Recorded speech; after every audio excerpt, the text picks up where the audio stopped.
Hey, I'm Kristine.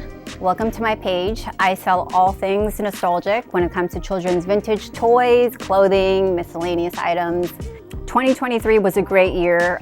I started buying a lot more, trying to do volume, and I did pretty good. I made six figures, and I didn't think I would be able to do that. But the problem was I was starting to pour in all of the inventory into my home, which you can imagine can get really chaotic and hectic, but it was a beautiful chaos because I still worked around it. This is what my living room looked like. This was probably halfway into the year of 2023. This was before I got into the showroom, obviously.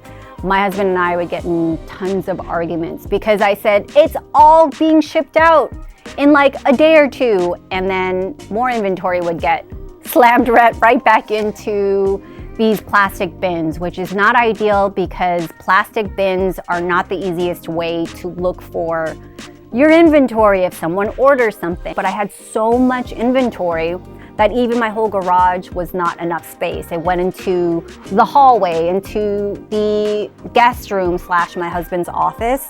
Okay, wake up, Kristine. We're gonna get into a new space. Let's get a showroom. I think it was a better business choice instead of jumping right into a buy, sell, trade retail store.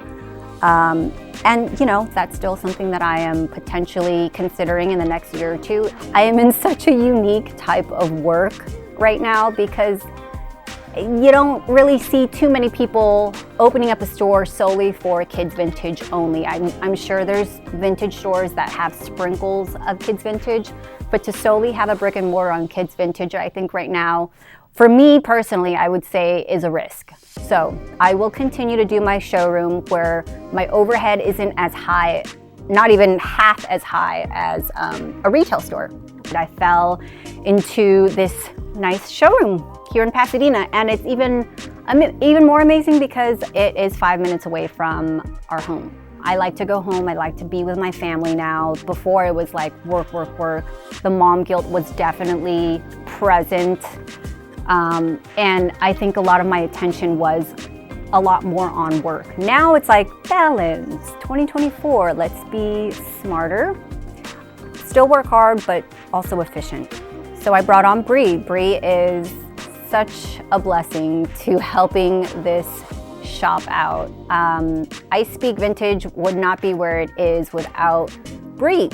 And Bree has been working with me now for about 6 to 7 months. She's been the best investment for my business. And that is what 2024 is all about, making great choices that will help my business. So if you're here to watch me thrift, learn things about how to stain remove vintage clothing, fun styles from all eras, because we all know it's not just about one era, mixing things up, 70s, 80s, 90s, Y2K, all of that good stuff.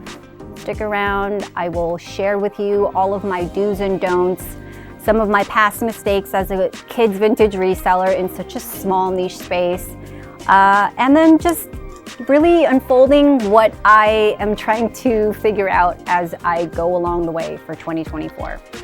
Tune in, like and subscribe. Thanks so much for watching this far along.